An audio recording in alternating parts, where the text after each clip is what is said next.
Have you ever told yourself, I'll do it when the fear is gone? You convince yourself that you were just preparing, but deep down, you know the truth. You aren't preparing, you are hiding.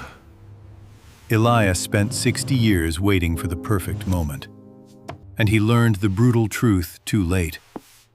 The fear never leaves, but your time does.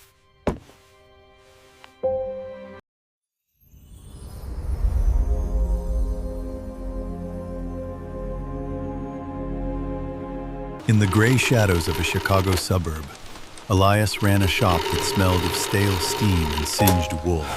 To the world, Elias was just the neighborhood tailor who fixed zippers and hemmed pants. But those with a sharp eye saw something else. Once, a customer brought in a suit jacket with a cigarette burn on the lapel. "Ruined," the man said. Elias didn't patch it. He pulled threads from the hem, reweaving the fabric strand by strand, following the grain of the wool with the precision of a vascular surgeon.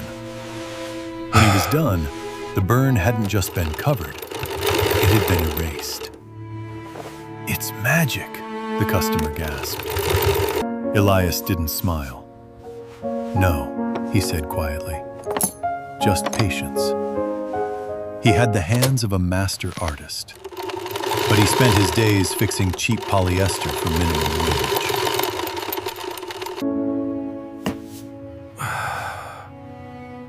Elias was 62, and he was hiding a secret. In the quiet moments, his right hand, his needle hand, had started to tremble. A subtle, rhythmic shaking. Parkinson's? Maybe. Age? Definitely. "Use it while you can," the doctor had warned. The clock had started ticking, and it wasn't subtle.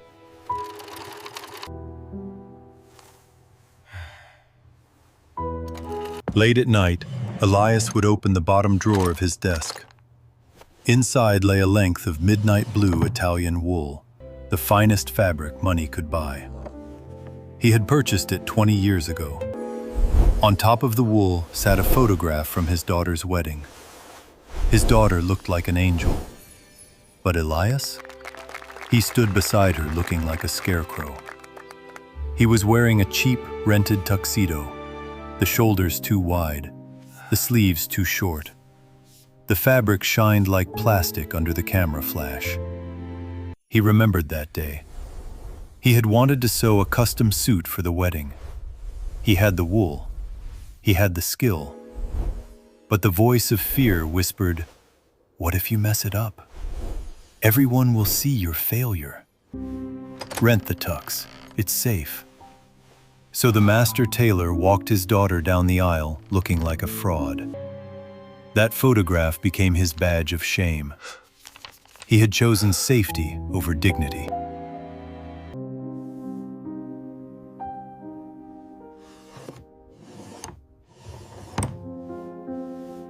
On a rainy Thursday, the bell above the door chimed.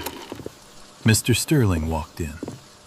A wealthy businessman, now retired, carrying an old garment bag. He pulled out a tattered trench coat. "You relined this for me 30 years ago, Elias," Sterling said. "Back when I had nothing, and you had everything ahead of you." Elias touched the worn fabric. "This is what you owe me." "Why bring it here?" he You asked. can't escape your past. "It's a old rag." friend. Sterling watched Elias's hand trembling on the counter. "I wanted to give it back to the artist who made it," Sterling said. "But now I see why you haven't made anything since." Elias tried to hide his hand in his pocket. "I'm getting old," he said. "My hands, they aren't steady. I can only patch now." Sterling's eyes narrowed. He leaned in, his voice dropped. "Stop lying, Elias." The room went silent. "You think you're being humble?" Sterling paused. "No, you're being greedy."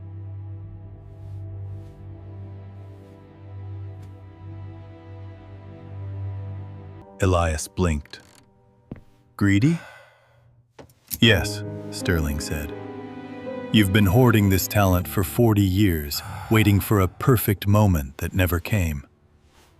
You deprived the world of your art because you were too afraid to cut the cloth.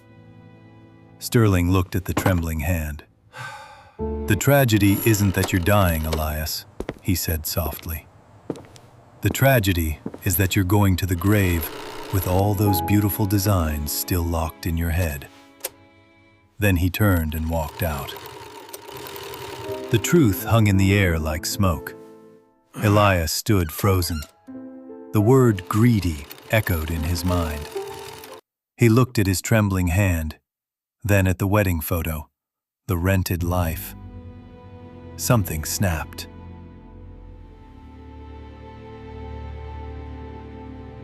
Sterling was right. He hadn't been waiting. He had been rotting. Elias went to the drawer, ripped the tissue paper off the midnight blue wool, threw it onto the cutting table. His hand was shaking violently now, worse than ever. "Stop it!" he hissed at his own body. He grabbed the heavy steel shears. No pattern, no measuring twice, no time for perfection. He lifted the scissors. His hand jerked. Fear spiked. I'll ruin it. Then the memory flashed. The rental tuxedo, the plastic shine, the shame. To hell with it, he wept.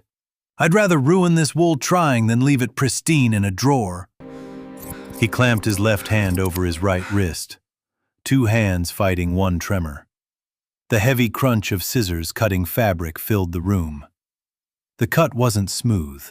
It was a brawl, metal against fear, muscle against time. He cut through the night.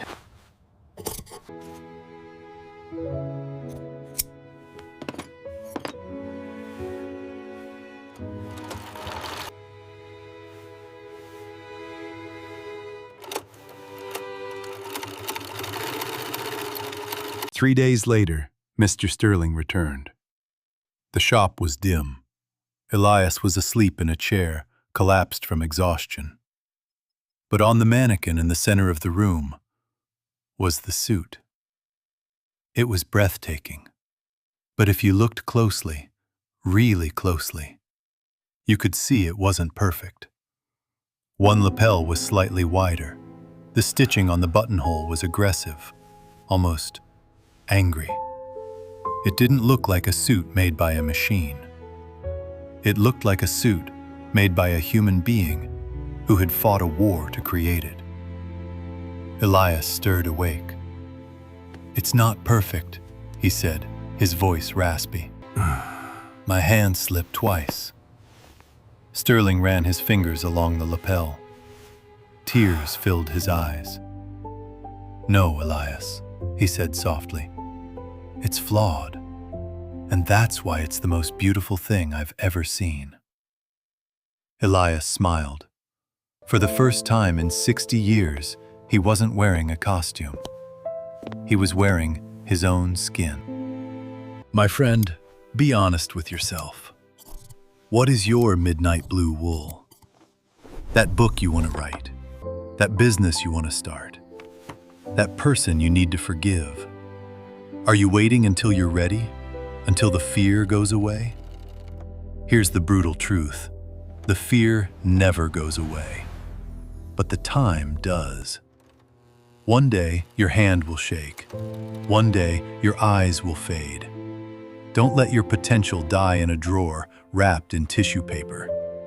Take it out. Ruin it if you have to. Because a ruined attempt still breathes. A perfect plan in a drawer is already dead. Pick up scissors.